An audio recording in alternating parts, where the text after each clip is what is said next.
We can all get complacent. We can all be overconfident, whether we're new to the outdoors or super experienced, been doing this forever. We can all develop areas that, quite honestly, we need to check our egos and realize that, yeah, it can happen to me.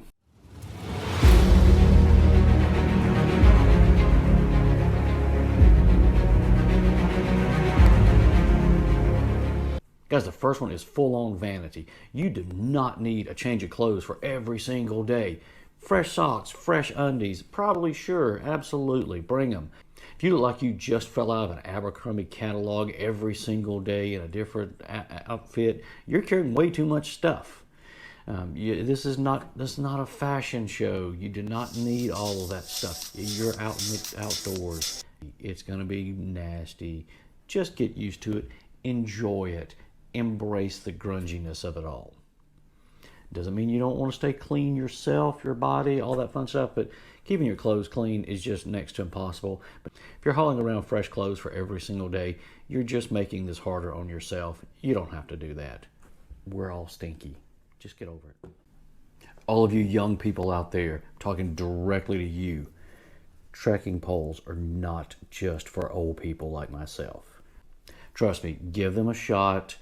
You're going to find, most likely, you're going to have a better hike with it. Your knees, your back, your ankles, all that fun stuff is going to thank you years down the road when, you're old and crinkly like myself. I'm going to give you more points of contact on the ground, which means, fewer turned ankles, fewer strains, fewer stretches, fewer stressors on all of your joints completely. It's going to help you go doing river crossings. And quite honestly, if you look at the studies, in most cases it makes you, because it does change your gait a little bit, it does end up, you typically hike further faster with trekking poles than you do without. So don't just chalk those up to an old person thing, or I've never needed those, I've never used them, I don't need them. Go get a set of trekking poles, try them out. Trust me, they're not just for old people. Look, I know you have your cell phone with you. I know you're on a marked trail, but guess what? That's how all of these people started out. All you've got to do is flip through the news, and there's pretty much constantly a search going on, looking for someone who's got in trouble in the woods. Accept the fact that yes, you too can get lost, just like Jerry did here. If you've not read her book, this is the tragic loss of Jerry Largay, who got lost on the Appalachian Trail up in Maine. She had a cell phone. She was on a marked trail, stepped off to go to the restroom, didn't make it home. She's found years later. Accept that it can happen and plan for it. Go through, learn real land navigation. Carry a compass, carry a map. Guess what? The batteries never die in those things. Carry a beacon if you can afford a beacon. It's a super convenient way to just have that one more check valve to keep you safe while you're out and about in the woods. We will go through and we will weigh every gram, every ounce of gear. We'll plot it out into apps that tell us what our pack weight is, or log it into spreadsheets like myself. Go through and we'll spend a fortune on the next piece of ultralight gear.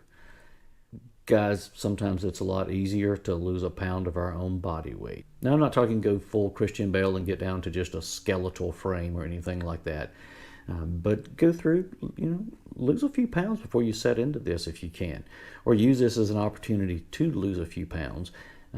I go through, like I typically thicken up during the summer because I'm less active, because here in Texas it's just wickedly hot.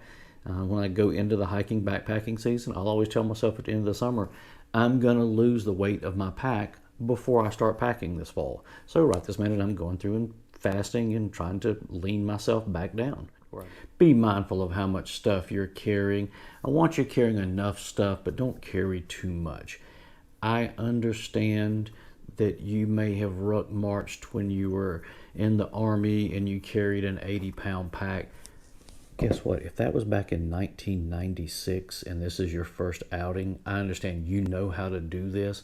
God knows I love our military men and women, but at the same time, that's a long time ago. You need to ease back into this stuff. If you go out like you're ruck marching with everything in the world on your back, you're gonna be miserable. So when you look at all these men and women out here, what are they? What's the common denominator? They're young people. They have young knees. They have young ankles. They have young backs. Be respectful of your body. do everything you can to not make it more burdensome than you have to. But now on the complete opposite side of the coin, you've got to take enough stuff. Folks kill me when they go out there and they're simply not carrying enough. Guess what? You're not ultralight if you're having to borrow gear from everyone else because you forgot this or you forgot that. Bring out there what you need, and you need a little bit of redundancy. I need to have at least 2 ways to light a fire. I need at least 2 ways to make water safe to drink. I don't have to be out there with like a bow drill set trying to make fire out of sticks and all of that fun stuff. Is it fun to do? Absolutely. I love doing it. But at the same time, that's not what I'm depending on while I'm out and about.